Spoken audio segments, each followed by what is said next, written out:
नमस्कार मित्रांनो, कशा आहात? मजेत ना? बघा, एक प्रश्न आले तुमच्यासाठी घेऊन. प्रश्न काय म्हणतो पाहूया. दोन संख्यांचा गुणाकार 1400 व मसावी 5 आहे, तर त्या संख्यांची बेरीज किती? मित्रांनो, खूप सोपा प्रश्न आहे. बघा, तुम्हाला माहिती आहे, दोन संख्यांचा गुणाकार बरोबर लसावी गुणिले मसावी, छोटं सूत्र इथं आपल्याला वापरायचे. पण मित्रांनो, इत्यांनी काय दिले माहिती आहे का आपल्याला? फक्त दोन संख्याचा गुणाकार आणि मसावी दिलाय.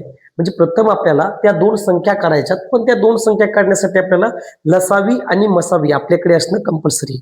मग आपण काय करूया, अगोदर लसावी आणि मसावी काढून घेऊया, मग नंतर पुढचं सॉल्व करू. बघा, मला सांगा आता काय करायचे. दोन संख्यांचा गुणाकार किती दिलाय बरं? 1400 दिलाय ना.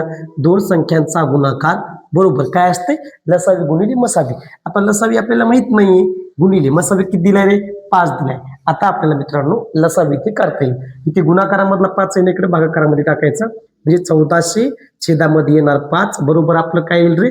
लसावी. ओके, बघा आता 5 × 5, इथे 5 × 2 = 10, उरले किती? 4 उरले 5 × 8 = 40 आणि 5 0 0. म्हणजे गुरुजी लसावी आपला आलेला आहे 280 आणि आपल्याकडे मसावी काय आहे रे?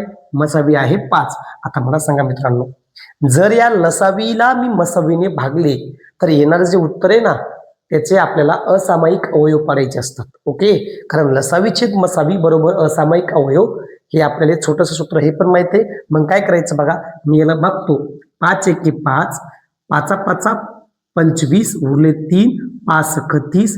मित्रांनो, इथं आपल्याला हे 56 जे आलेत ना, 56, या 56चे असामायिक अवयव पडायचे, जे की या 56चे असामायिक अवयव येतात 8 × 7 = 56. ओके, किंवा 7 × 8 = 56.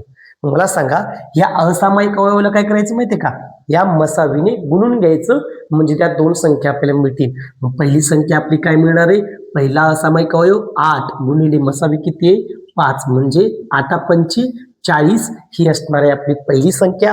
आणि दुसरी संख्या सर 7, आमचा दुसरा असामायिक अवयव. मसावी किती? 5. 7 गुणिले 5, 7 × 5 = 35. आता मित्रांनो, 40 आणि 35 ह्या झाल्या दोन संख्या.